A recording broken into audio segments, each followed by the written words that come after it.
Okay, Nazareth இது வந்து இஸ்ரேலோட நார்தன் பகுதியில் இருக்குது.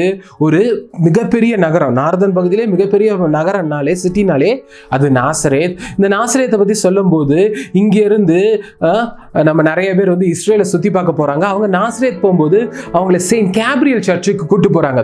அந்த செயின்ட் கேப்ரியல் சர்ச்சை பற்றி என்ன சொல்கிறாங்கன்னா, அங்கே தான் கேப்ரியல் தூதன் மேரி கிட்ட வந்து அவங்களுக்கு காட்சி கொடுத்து பேசின காரியம் இருக்கிறதா சொல்றாங்க. இதை நம்ம வந்து லூக்கா 1ஆம் அதிகாரத்தில் 26ஆம் வசனத்தில் படிக்கிறோம். ஸோ நாசரேத்தில் தான் மேரியை பார்த்து பேசினாங்கன்னு.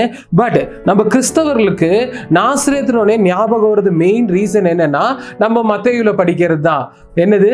ஆண்டவர் இயேசு கிறிஸ்து சின்ன குழந்தையா இருக்கும்போது, அவருடைய இளமை பருவம் சின்ன குழந்தையா இருக்கும்போது வளர்ந்தது நாசரேத்தில் நம்ம பார்க்குறோம்.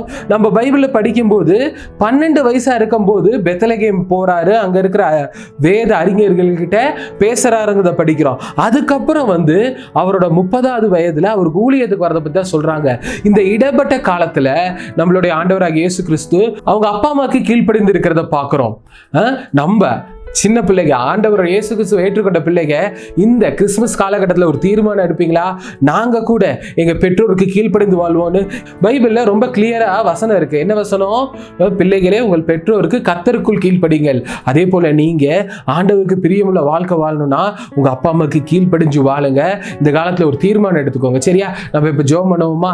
எங்களை நேசிக்கிறதான அன்பின் நல்ல தகப்பனே, இந்த வேலைக்காக நன்றி செலுத்துகிறோம். இந்த வேலையில் கூட ஆண்டவரே நாசரேத்தை பற்றி கேட்க தேவன் கிருபை செய்தீங்கப்பா. இந்த பிள்ளைகள் கூட ஆண்டவரே அவங்க பெற்றோருக்கு கீழ்ப்படிந்து உமக்கு உண்மையுள்ள வாழ்க்கை வாழ தேவன் கிருபை செய்யுங்க. தேவ கிருபை எங்களோடு இருந்து வழி நடத்தும். இவையாம் கர்த்தரும் இரட்சகருமாக இயேசு கிறிஸ்து நாமத்தில் கேட்கிறோம் நல்ல பிதாவே, ஆமென்.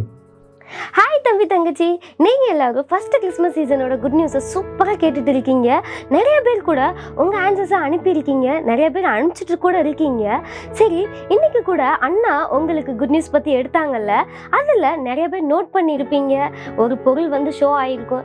அந்த பொருள் எத்தனை தடவை ஷோ ஆச்சுன்னு சொல்லி என்ன பண்ண போகிறீங்க? ஸ்க்ரீன்ஷாட் எடுத்து கீழே தெரியுங்க இந்த நம்பருக்கு வாட்ஸ்அப் பண்ண போகிறீங்க.